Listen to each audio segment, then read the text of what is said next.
Hey guys, it's getting hot. And we're having a really good time with this motorcycle. It's the Suzuki V-Strom 650 XT. Why XT? Because it's got these wheels, because it's got these handlebars and this engine shield. Wondering about this? We had some issues with the mirror, but we kind of fixed it. Now, let's get to work. The perfect day for riding, 17 degrees Celsius, an empty road around here. We're in the mountains in Romania, and I think I found the perfect place to test this bike.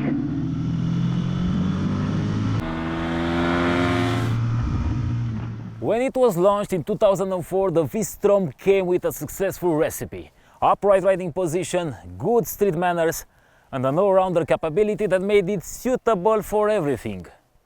From commuting, to holidays, to a weekend fun ride, or to an overland adventure.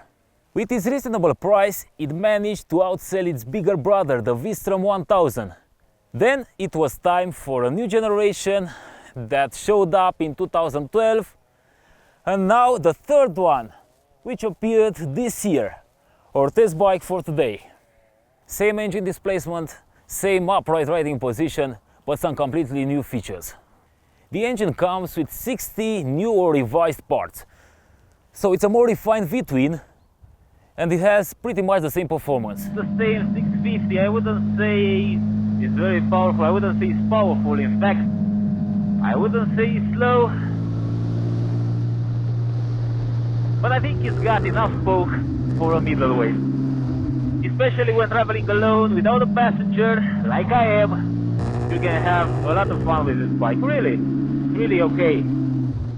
A nice feature is the low RPM assist. The bike automatically raises the RPM without letting the engine to turn off.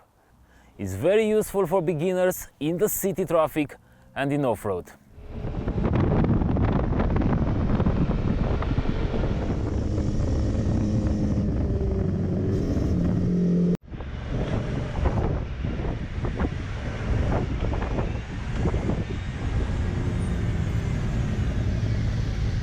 It's a very nice riding position over here. I must confess that I love it. It's the perfect riding position for touring, for adventure riding. You can even stand on the bike. It's very easy to do that. The fuel tank is narrower than the one on the old V-Strom. It has the same capacity, 20 liters, but now it's narrow, and you can grab it between your legs.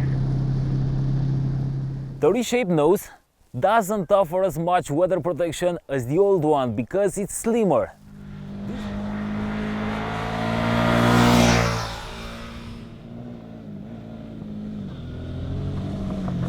The off-road handling is good, but you must consider that it has a low ground clearance compared to the more adventure-focused bikes. Also, the front end doesn't seem to have enough travel for rough terrain.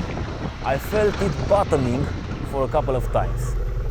More than that, the exhaust is very exposed and you can't switch off the ABS. Come on, Suzuki, you only need a button. On the other hand, you can switch off the traction control so you can have a lot of fun.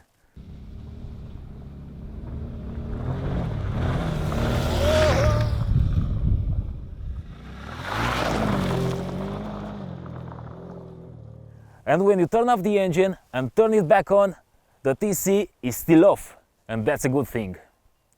I like the traction control very much. It comes from the V-Strom 1000 and it has a smooth intervention, and without the dash indicator you wouldn't know it kicks in. That happens especially on level 1. The second level is more intrusive and is suitable for wet tarmac or cobblestone.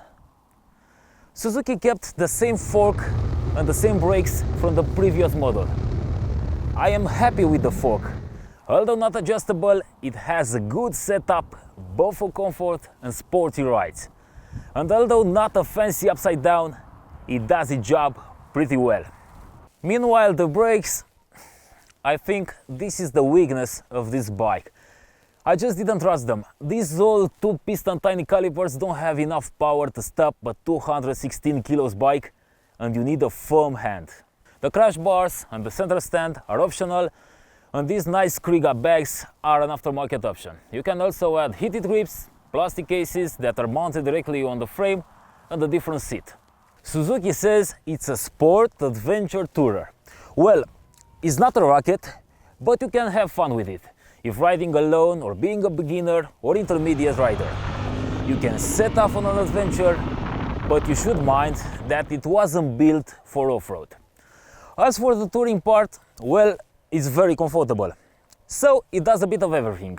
And that's what Suzuki V-Strom is about. A do-it-all multi-purpose bike.